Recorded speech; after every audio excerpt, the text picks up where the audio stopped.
ജനുവരി 26 മുതൽ ഓഗസ്റ്റ് 15 വരെ എത്ര ദിവസം ഉണ്ടെന്ന് കണക്കാക്കണം. 26 മുതൽ 31 വരെ 5 ദിവസം, അതായത് 5 ഓഡ് ഡേയ്സ് ഉണ്ട്. ഓഡ് ഡേയ്സ് എന്ന് പറഞ്ഞാൽ അതിന് 7 കൊണ്ട് ഹരിക്കണം. 7 അതിൽ കൂടുതലാണെങ്കിലും മതി. 7 4 28 ശിഷ്ടം 0. ഇവിടെ 0 ഓഡ് ഡേയ്സ്. ഇവിടെ 31 ഡേയ്സാണ്. 31നെ 7 കൊണ്ട് ഹരിക്കുമ്പോൾ ശിഷ്ടം 3 വരും. ഇവിടെ 3 പ്ലസ് 30നെ 7 കൊണ്ട് ഹരിക്കുമ്പോൾ 7 4 28 ശിഷ്ടം 2.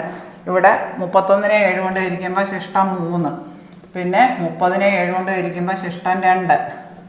31നെ 7 കൊണ്ട് ഹരിക്കുമ്പോൾ ശിഷ്ടം 28 പോയിട്ട് ശിഷ്ടം 3. 15നെ 7 കൊണ്ട് ഹരിക്കുമ്പോൾ ശിഷ്ടം 1. ഇതെല്ലാം കൂടെ കൂട്ടുമ്പോൾ നമുക്ക് ഈ 5 3 8 2 10 10 3 13 13 2 15 3 18 1 19 വരും മൊത്തം.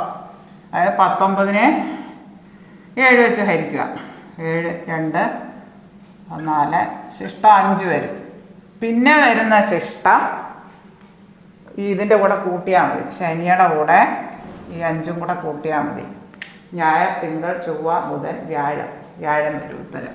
അതായത് ആകെ എത്ര ദിവസങ്ങളുണ്ട്? 5 ഡേയ്സ് ആകുമ്പോൾ അങ്ങനെ തന്നെ എഴുതാം. 7ൽ കുറവായതുകൊണ്ട് ബാക്കിയെല്ലാം 7 വെച്ച് ഹരിച്ചിട്ട് വരുന്ന ശിഷ്ടമാണ്. ഇത് അത്രയും കിട്ടുന്ന എല്ലാം കൂടെ കൂട്ടാം. 19 ദിവസം വരും. അതിന് 7 കൊണ്ട് ഹരിക്കുമ്പോൾ ശിഷ്ടം 5 വരും. ആ തന്നിരിക്കുന്ന ആഴ്ചയുടെ കൂടെ ശനിയുടെ കൂടെ 5ഉം കൂടെ കൂട്ടിയാൽ മതി.